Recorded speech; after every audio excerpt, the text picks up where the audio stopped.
the horse, which the cabbie's horse, he transformed him into a winged horse so he could fly. So Polly and Diggory could ride him to, I forgot the name, but to do it. Yeah, to do task as I gave him. He ride a horse. And I believe they just flew and flew till night came and they landed on a, what was it? Was it a strawberry? No, it wasn't a strawberry. I think it was just a woods. They landed in a woods to get sleep. Am I correct? Yeah, because they needed to rest for the night.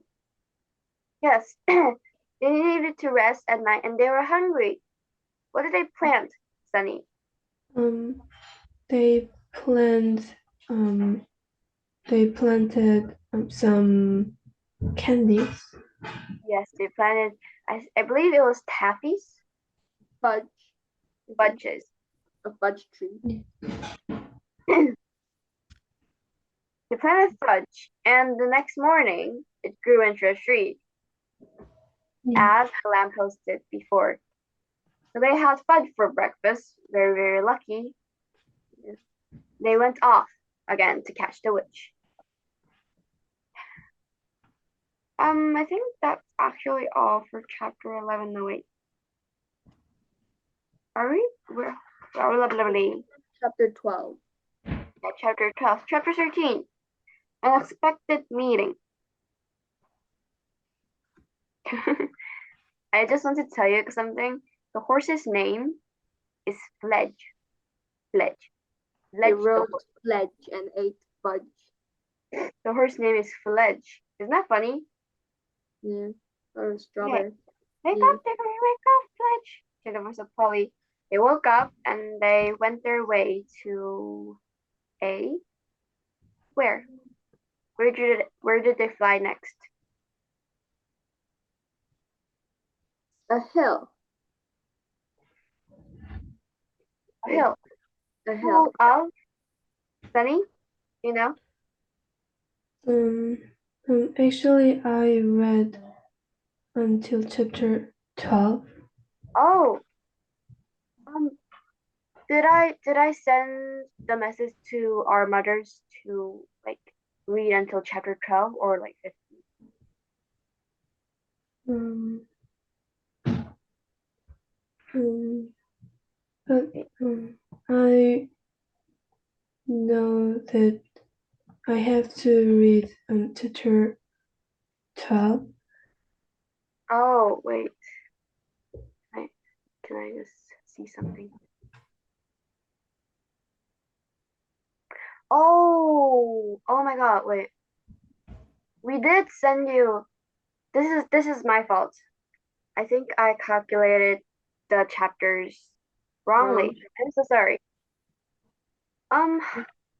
This is the last class of our book club, so what should we do? Wait.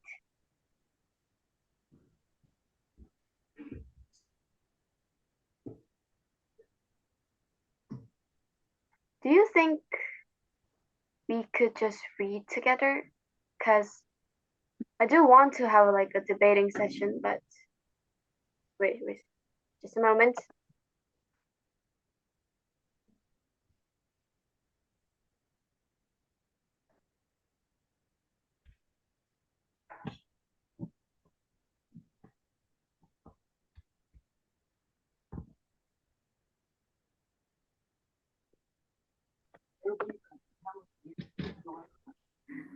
Guys, Sunny and Dell, we are a very minor club without Louis and Yunjin. Not that minor, but I am very not that good at English, and my sister is an expert. So I would prefer if we just read together and just talk about the story and how we feel or how we think, and not doing like a massive debate state. Is it okay for everyone? Yes. Yeah. Then I think we should read all the chapters because we want to finish the book. till today. Sunny, do you have the book right now? Yes. Can you show me? I have book PDF. PDF, okay. Yes. Then can you go to chapter 13, please? Yes. Okay. This will take about like, I don't know, 20 minutes. This meetings ends at 7 to 10, I think. So if we just bounce out while reading this, you can just come back in like the last time, okay? Yes. And then we have another 40 minutes. No, wait. Sunny, do you have to go in like 11:30 or anyone? Anything? No. You have time? Okay. Then let's just start reading. Me, Daniel, Sunny. This way around. You can just read until you want to stop. Like a paragraph or just 2 or 3 sentences, anything is okay. I'll go first. An unexpected meeting. Wake up, Jerry, wake up, Pledge, came the voice of Polly. It has turned into a toffee tree. Wait, Dal, it is toffee. It's not fudge, it's toffee. Okay, I'll just go on reading. Read on. And it's the loveliest morning. The low early sunshine was streaming through the woods, and the grass was gray with dew, and the cobwebs were like silver. Just beside them was a little very dark wooded tree, about the size of an apple tree. The leaves were whitish,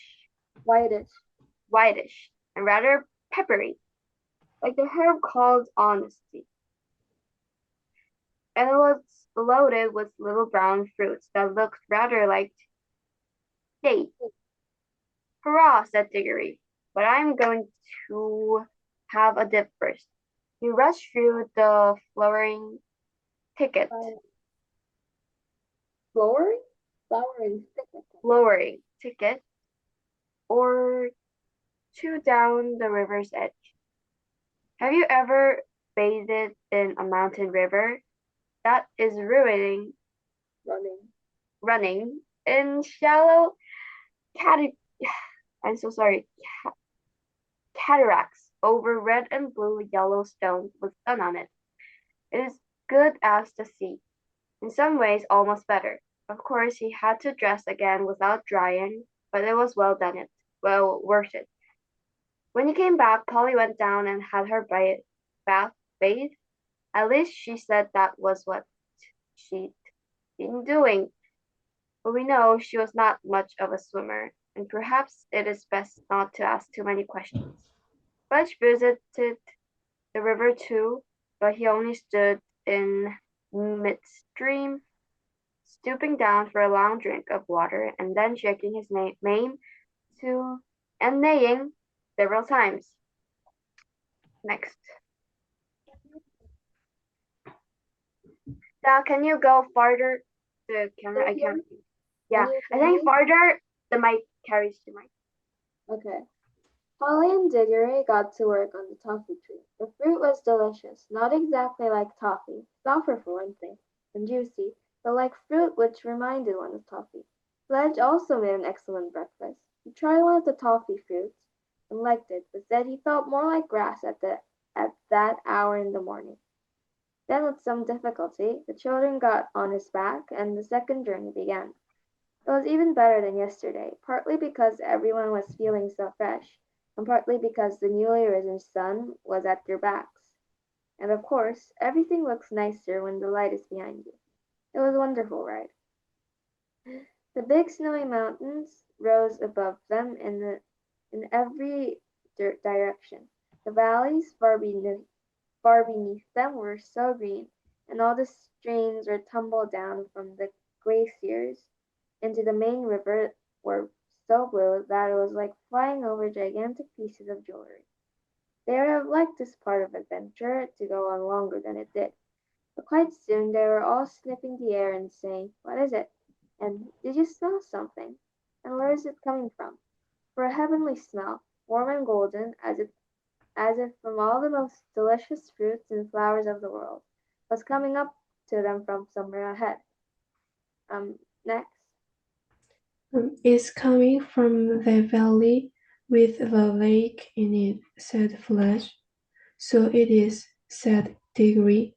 And look, there's a green hill at the far end of the lake. And look how blue the water is. It must be the place, said all three.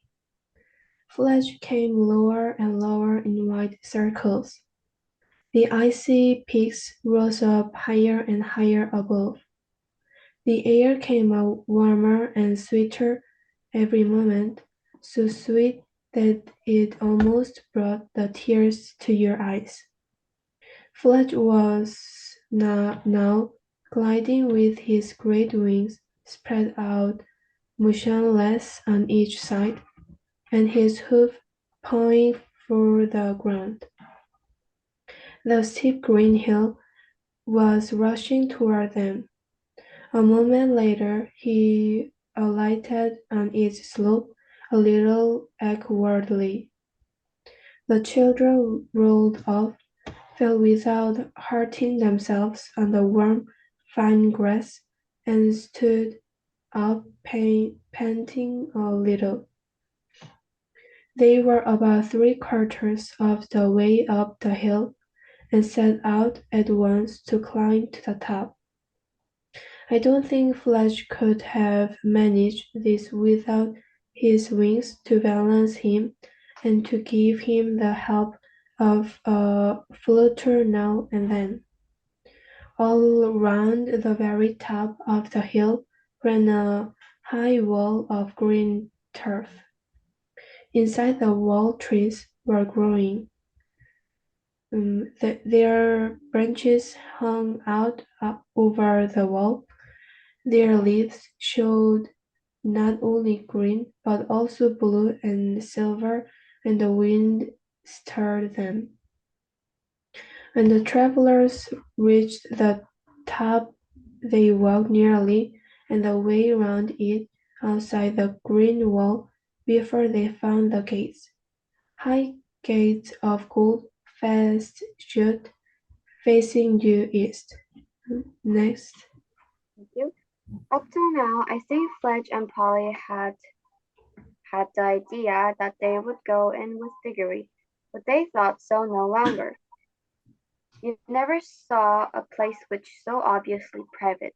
You could see at a glance that it belonged to someone else. Only a fool would dream of going in unless he had been sent there on a very special business. Diggory himself understood at once that the others wouldn't and couldn't come in with him. He went forward to the gates alone. When he had come close up to them, he saw words written on the gold with silver letters. Something like this: come in by the gold gates or not at all. Take my first fruits, or for others, or for beer. Excuse me. For those who steal or those who climb my wall shall find their hearts desire and find despair. Take of my fruit for others, said Diggory to himself. Well, that's what I'm going to do. It means I mustn't eat any myself. I suppose I don't know what all that jaw in the last line is about. Come in by the gold gate. Well, who'd want to climb a wall if you could get in by a gate? But how do gates open? He laid his hand on them, and instantly they swung apart, opening inward, turning on their hinges. Hinds. Hinges. Without the least noise. No, next. Now that he could see into the place, it looked more private than ever. He went in very solemnly, looking about him. Everything was very quiet inside. Even the fountain which rose near the middle of the garden made only the faintest sound. The lovely smile was all around him. It was a happy place for very serious. He knew which was the right tree at once, partly because it stood in the very center, and partly because the great silver apples with which it was loaded shone so and cast a light of their own down on the shadowy places where the sunlight did not reach. He walked straight across to it, picked an apple, and put it in the breast pocket of his Norfolk jacket. But he couldn't help looking at it and smelling it before he put it away.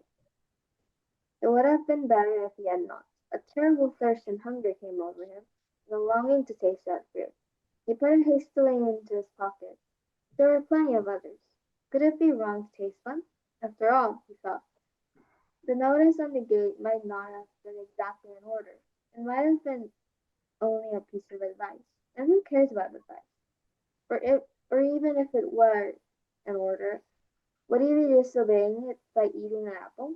He had already obeyed the part about taking one for others. Pass. Mm. While he was thinking of all this, he happened to look up through the branches toward the top of the tree.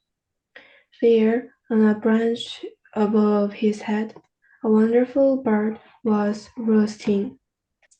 I say roosting because it seemed almost asleep. Perhaps not quiet. The tiniest slit of one eye was open.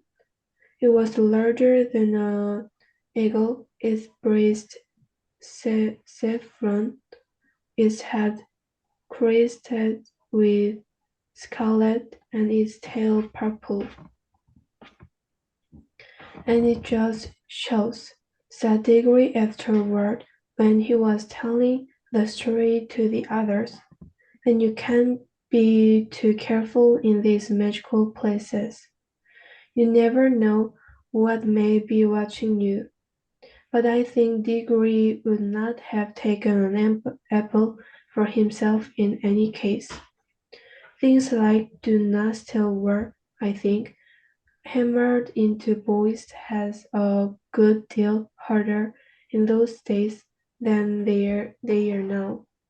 Still, we can never be certain. Diggory was just turning to go back to the gates when he stopped to have one last look round.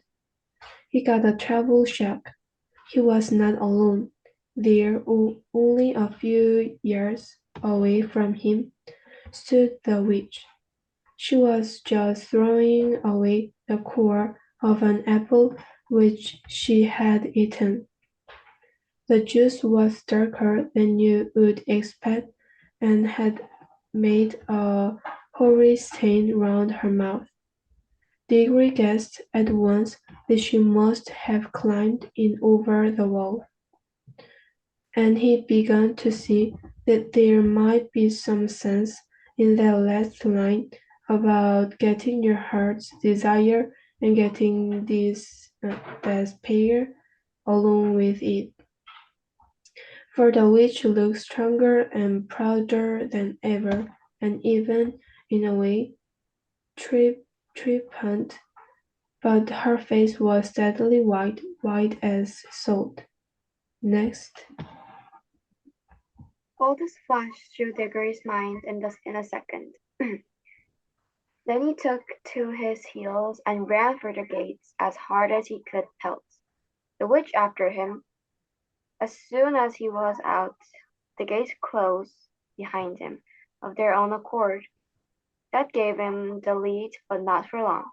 By the time he had reached the others and was shouting out, "Quick, get on, Polly, get off ledge," the witch had climbed the wall, or vaulted over it, and was close behind him again. "Stay where you are," cried Diggory, turning round to face her, or we'll all vanish. Don't come an inch nearer." "Foolish boy," said the witch. "Why do you run from me? I mean you no harm." If you do not stop and listen to me now, you will miss some knowledge that would have made you happy all your life. Well, I don't want to hear it, thanks, said Diggory, but he did. I know what earned you, know what earned you. How come on, continued the witch, for it was I who was close behind you in the woods last night, and heard all your counsel. You have plucked fruit in the garden yonder. You have it in your pocket now, and you are going to carry it back, untasted, to the lion, for him to eat, for him to use. You simpleton! Do you know what the fruit is? I will tell you. It is the apple of youth, the apple of life. I know, for I have tasted it, and I feel already such changes in myself that I know I shall never grow old or die. Eat it, boy, eat it, and you and I will both live forever and be king and queen of this whole world, or of your world, if we decide to go back there. No thanks, said Diggory. I don't want that. I care much about living on and on after everyone I know is dead. I'd rather live an ordinary time and die and go to heaven. But what about this mother of yours whom you pretend to love so? Cass? She got to do it. You hear me, fool. That one bite of that apple would heal her. You have it in your pocket. We are here by ourselves, and the lion is far away. Use your magic and go back to your own world. A minute later, you can be at your mother's bedside, giving her the fruit. 5 minutes later, you will see the color coming back to her face. She will tell you the pain is gone. Soon, she will tell you she feels stronger. And she will fall asleep. Think of that. Hours of sweet, natural sleep, without pain, without drugs. Next day, everyone will be saying how wonderfully she has recovered. Soon she'll be quite well again. All will be well again. Your home will be happy again. You'll be like other boys. Oh, gasped Diggory, as if he had been hurt, and put his hand to his head, for he now knew that the most terrible choice lay before him. What has the lion ever done for you that you should be his slave? Said the witch. What can he do to you once you are back in your own world? And what would your mother think if she knew that you could have taken her pain away and given her back her life and saved your father's heart from being broken, and that you wouldn't, that you rather run messages for a wild animal in a strange world that is no business of yours? I don't think he is a wild animal, said Diggory in a dried-up sort of voice. He is, I don't know, and he is something worse, said the witch. Look what he has done to you already. Look how heartless he has made you. That is what he does to everyone who listens to him. Cruel, pitiless boy. You will let your own mother die rather than. Oh, shut up, said the miserable Diggory, still in the same voice. You think I don't see, but I promise. Next. Oh, but you didn't know what you were promising, and no one here can prevent you. Mother herself, said Diggory, getting the words out with difficulty, wouldn't like it.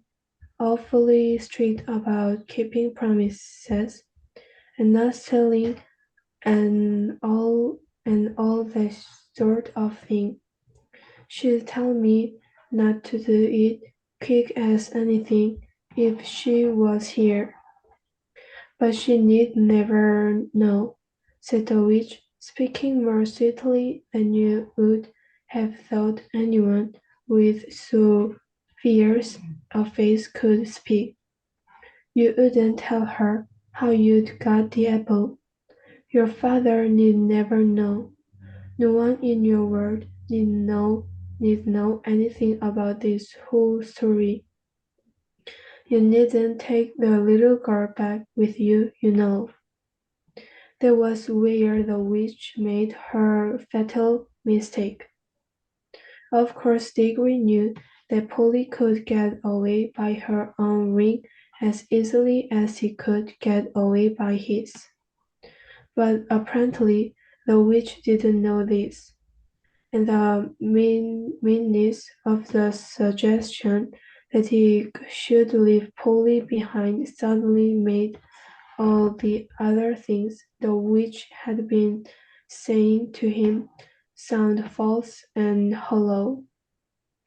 And even in the midst of all his misery, his head suddenly cleared, and he said in a different